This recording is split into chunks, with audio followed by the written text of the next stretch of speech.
Good morning and welcome to AardvarkJoke episode 9, the podcast where we try to write a joke in as short a time as possible. This week, as generally is the case, I'm joined by Mr. Peterson. Mr. Peterson, what have you been up to this week? Hello, Edging. I've been arranging my penny collection from dull to shiniest.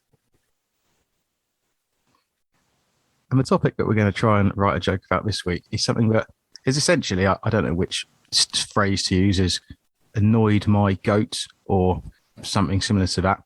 Really unbuttered your parsnips. That's indeed the one. Big tech, in theory, obviously it's the new overlord, but it's meant to make our lives better. And I know I'm going to open myself up for some criticism here, but I don't use Google search very much anymore. I tend to use Microsoft Bing. The hipster search engine. Well, I don't know if it is hipster, but fundamentally Edge is not that bad a browser. Well, surely it's old school because it's come back like initially everyone used. Well, I don't know. It's a retro trend from the 90s coming back. And you're ahead of the curve. Start using Ask Jeeves and sending some faxes. But no, fundamentally, I don't have an issue with using Edge. It seems to be fine. It seems to be completely different to Internet Explorer as was. But anyway, I was using Bing and I put in define obtuse simply because I was under the impression that it was when someone was being sort of like insensitive and like just being, you know, really sort of like rude, but in an odd manner. But there's a second meaning as well, which is or slow to understand. And I've got no reason to doubt that Microsoft Bing is telling me the truth on that. But then I because I was sort of scrolling down just absentmindedly, I scrolled down a little bit and it came up with a vocabulary quiz. And the quiz is this. There's three options, A, B, and C. Which word is an antonym for obtuse? So then you had to Google define antonym. Well, no, fortunately, I knew what an antonym was because back in... because you were brought up before big tech.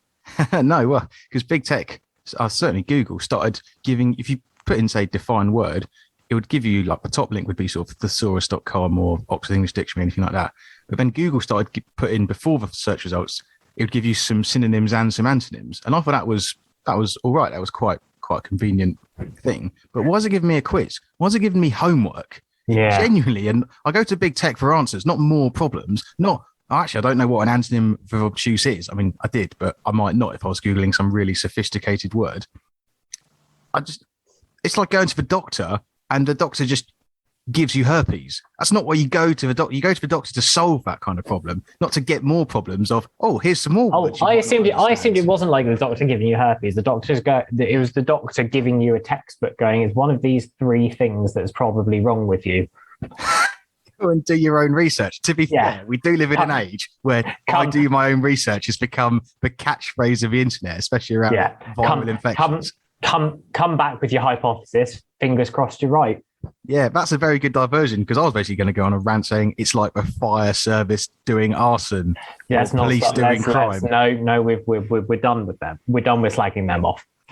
When you're allowed to slag off one blue light service per month, but no, genuinely per season. But yeah, we'll have to wait till autumn or fall for our American listener.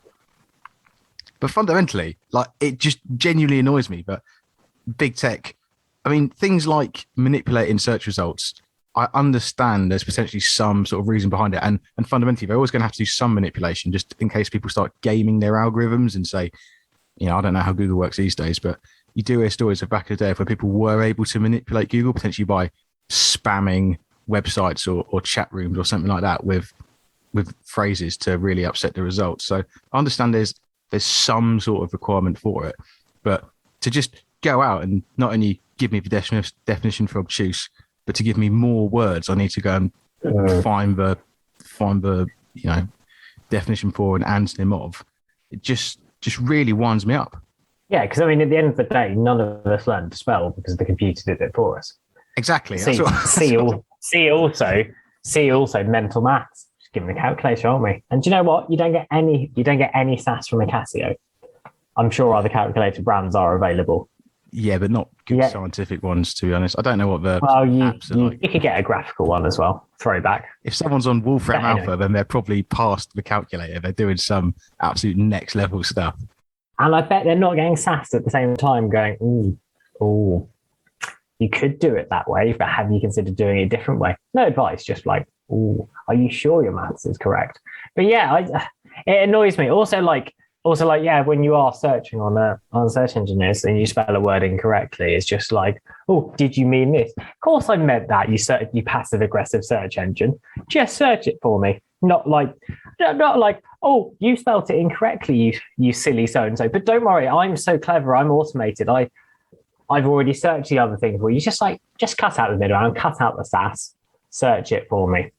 It is weird. We're now in a situation where we're so dependent on being able to have a computer do most things for us that we struggle to do it ourselves. But yeah, I'm trying to work out what the best way of framing that joke is. I don't know if I'd get to say doctor and herpes in the same sentence next time on stage or not. But it's your own show and it's your own body. You can say doctor and herpes if you like. That's very handy.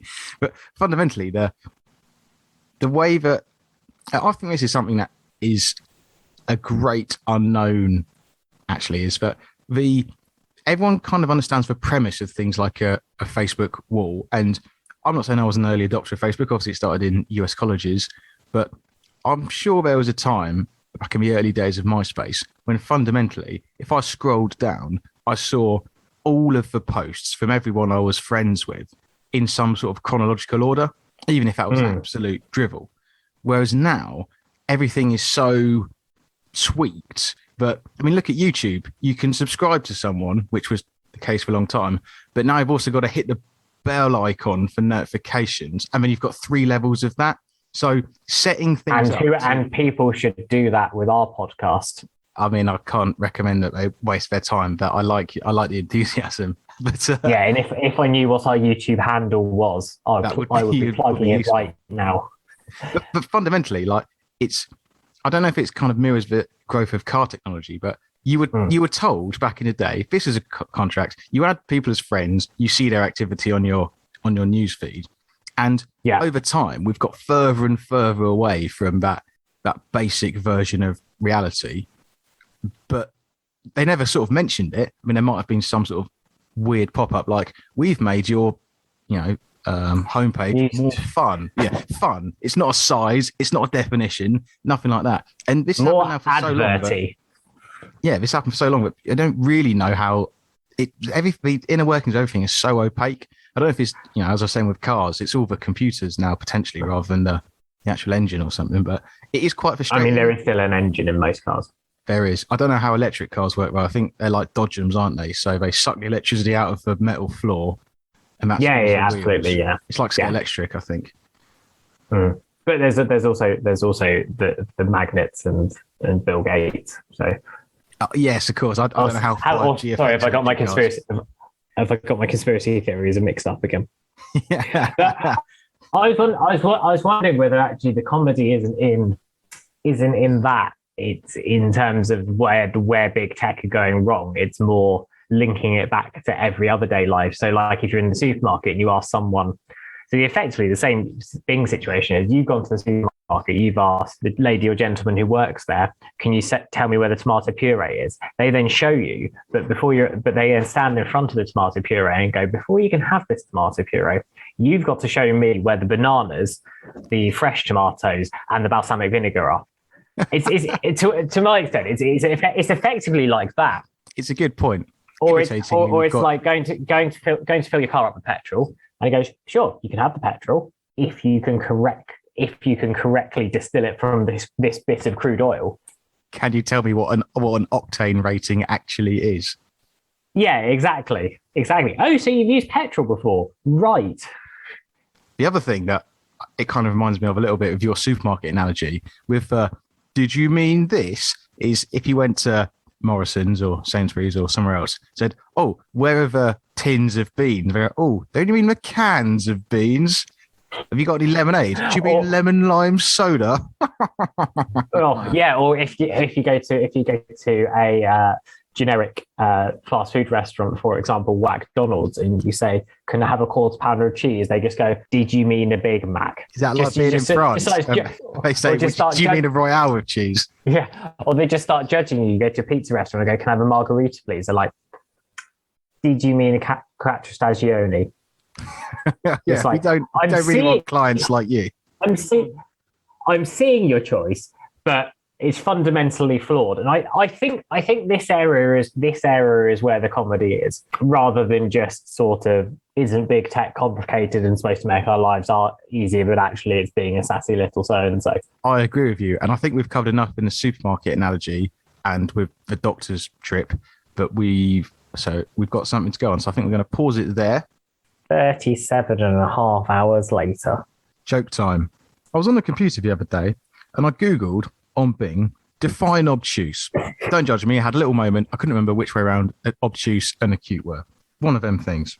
While Bing helpfully gave me the answer, which was very useful, it also decided it would be a good idea to offer me, rather than simply offering me the antonyms as, things you might also want to know, it gave me a little quiz. Would you like to guess the antonym of obtuse?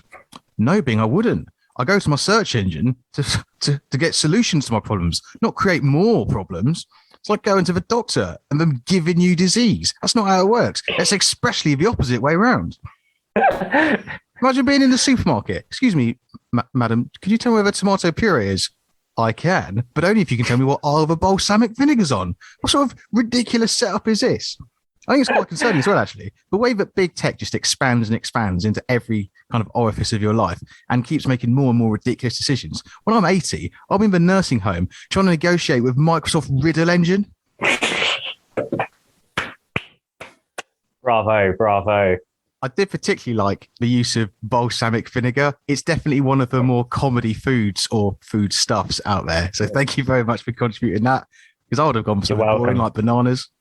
To be honest, I really enjoy Googled on Bing. Yeah. But that shows the level of my humour. I think it takes a lot of thought to consistently use the wrong word, which I like to do quite a lot when writing jokes. I think it helps. The downside is I also do it when I'm talking to people where English isn't their first language, which means I must be a truly awful human being. Oh, I just thought you said the other downside was to be you were talking to people and they assumed English wasn't your first language. I hope that they do. That'll come across very well. So some sort of deep state ploy, like I don't know, Henning Venn or someone. But anyway, thank you very much. That was AardvarkJoke episode 9. Mr. Peterson, have you got anything to add? Auf Wiedersehen. Thank you very much for listening, and we'll see you next time. Goodbye.